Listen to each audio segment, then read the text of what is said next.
Hangafti muka odaan caayaa dhugaani marabbeete. Hangafti mana baree mana abbaa gadaate gamoon kan faranjete. Lammiin koo gadaa kee jabeeffadhu tani bareede. Hangafti namaa hayyuudha abbaa furmaata rakkoo. Kan lammiin faluu kaayyuu suba kee baaduu deemii saba ganoon hin tayyuu. Nagaari takkijibaa si wajjin qeerroon koo dibbee sobaa hin dhayoo.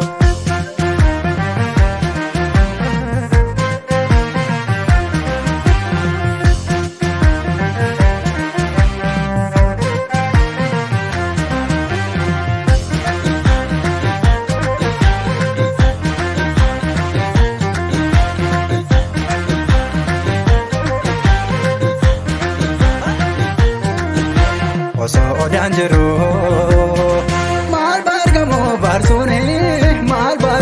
faarsoone Oromoon koo kanneessa maaf duutuute aarsoone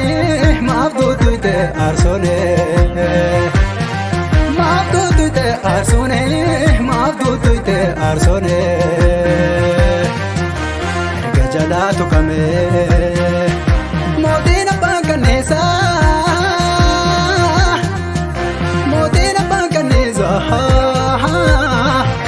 Kennimni yoomse deessa kennimni yoomse deessa kennimni yoomse deessa kennimni yoomse deessa kennimni yoomse deessa kennimni yoomse deessa. Nafxanyaan diina Oromooti. Kaleessas diina Oromooti. Hardhallee diina Oromooti. Gara fuulduraattis diina Oromooti. Akka wallaalummaa yaada Hacaaluu Hundeessaa. Yaagantoo akka kee Hacaaluu ijoollee faafkilee bu'ee dhugaa dubbatee du'ee ijoollee faafkilee bu'ee dhugaa dubbatee du'ee.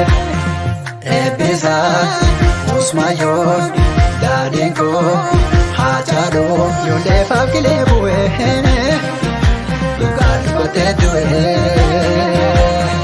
Tahaan koo nadiin koo Taaddasaa jaarraan koo Elemoo waaqoon koo ijoollee faafkilee bu'ee sabaa falmatee du'ee ijoollee faafkilee bu'ee.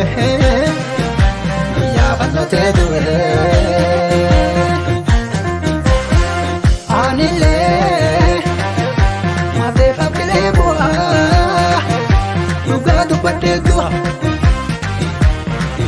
ani hoo maafee faafkilee bu'aa dhugaa dubbadhee du'a.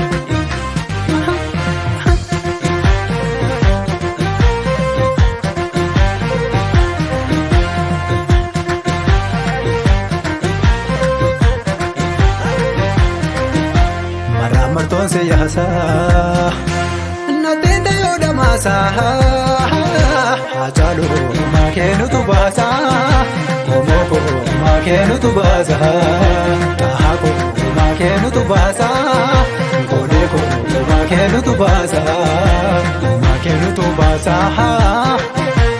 Maakeenu baasa Maakee sabab baasa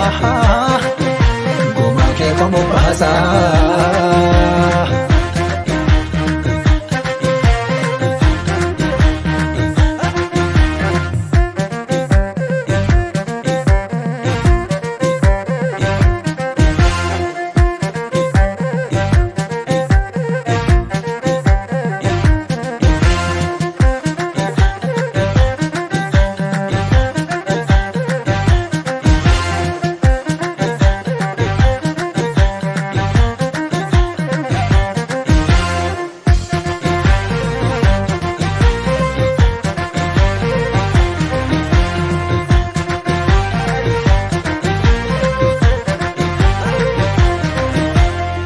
aadaa deebisoo qabsoo kiyya laaffisoo hidhaa fi ajjechaa nanaafisoo abadan abadan himan bullee gubaanii yookaan bolloo lubaanii himan bullee gubaanii yookaan bolloo lubaanii yookaan bolloo lubaanii yookaan bolloo lubaanii